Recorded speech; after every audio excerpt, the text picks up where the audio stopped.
పప్పు, ఉప్పు, కారం, చింతపండు, పసుపు, కాస్త వెన్నపూస వేసి కుక్కర్లో పెట్టేశాను ఫ్రెండ్స్. అది 5 విజిల్స్ వచ్చేసింది. ఇంకా ఆఫ్ చేసేస్తాను. అంకుల్ గారు నేనే కాబట్టి చిన్న గ్లాసులో బియ్యం కడిగి పెట్టేశాను. పాలు తోడు పెట్టేశాను. నిన్న ఫ్రిడ్జ్లో పెట్టాను, మీగడంతా తీసేసి తోడు పెట్టాను. అన్నం కొట్టుకుడుగుతుంది ఫ్రెండ్స్. పప్పు కూడా ఉడికిపోయింది కదా. ఇదిగో అందులో కావాల్సిన కాయగూర ముక్కలు ఇలా కోసి పెట్టుకున్నాను. సొరకాయ, దోసకాయ, ములక్కాయ, బెండకాయ, దొండకాయ, టమాటా, క్యారెట్, పచ్చిమిర్చి, ఉల్లిపాయలు అన్నీ కోసాను. మనం కాయగూరలు ఎలా తినాలి అనుకోకుండా 2 రోజులకు ఒకసారి పప్పులో ఈ విధంగా వేసుకొని సాంబార్ లాగా, పులుసు కూరలాగా చేసుకుంటే చక్కగా తినొచ్చు. వంకాయ కూడా వేస్తున్నాను. బెంగళూరులో మా అమ్మాయి సాంబార్లో వంకాయ వేస్తుంది. అది పెట్టిన సాంబార్ చాలా రుచిగా ఉంటుంది. ఏంటబ్బా అనుకుంటే బంగాళదుంప, వంకాయ అన్నీ వేసేస్తుంది. పప్పు చక్కగా ఉడికిపోయింది. దీన్ని మెదిపేసి ఇప్పుడు కాయగూర ముక్కలన్నీ వేస్తాను. పప్పు కొంచెం బద్దలుగా ఉంటేనే ఇష్టపడతారు సాంబార్లోకైనా కానీ, అందుకని ఇలాగే ఉంచుతున్నాను. ఉప్పు, కారాలు, నూనెలు అన్నీ ఎవరిష్టం వచ్చినట్టు వాళ్ళు వేసుకోవచ్చు ఫ్రెండ్స్. 2 విజిల్స్ వచ్చేదాకా ఉంచి తీసేస్తాను. ఒక అమ్మగా చెప్తున్నాను.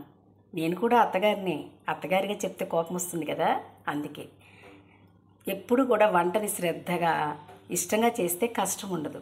అలాగే ఎక్కడ తీసిన వస్తువు అక్కడ పెట్టేసుకుంటే సులభంగా ఉంటుంది.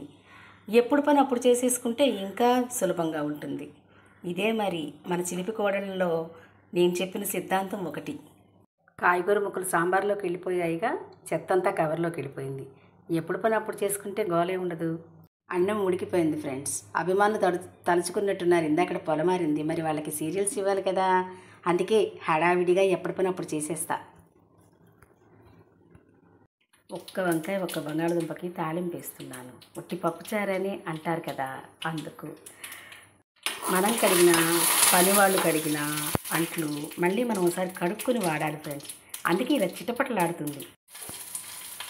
కొద్దిగా సాల్ట్ వేసి తిప్పి మూత పెట్టేద్దాం, సన్నగా మగ్గుతాయి. ఇవి మగ్గి పప్పుచారు విజిల్స్ వచ్చేసరికి 4 గంటలు ఉన్నాయి. అవి కడిగేసి శుభ్రంగా పెట్టేస్తాను. కారం, పసుపు, కొంచెం కొబ్బరి, శనగపప్పు, వెల్లుల్లి, జీలకర్రతో కారం ఉంటే అది చల్లాను.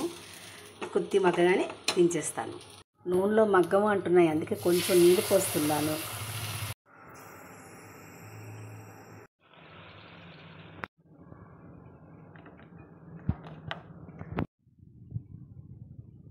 టూ విజిల్స్ వచ్చాయి.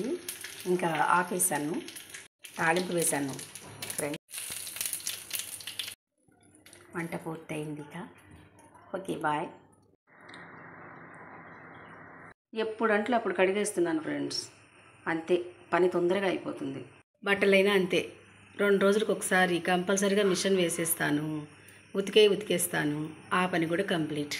కనిపిస్తూ చేయొచ్చుగా వీడియోస్ అంటున్నారు ఫ్రెండ్స్, కానీ నేను ఇలా చేత్తో ఫోన్ పట్టుకొని చెయ్యాలి. నాకు మరి తెలియదు. ఇదిగో ప్రశంసా పత్రము అభిమానుల యొక్క అభిమానంతో వచ్చింది. సూపర్ రైటర్స్ 9కి నేను పడిన కష్టానికి మీరు చూపించే అభిమానమే ఈ ప్రశంసా పత్రాలు.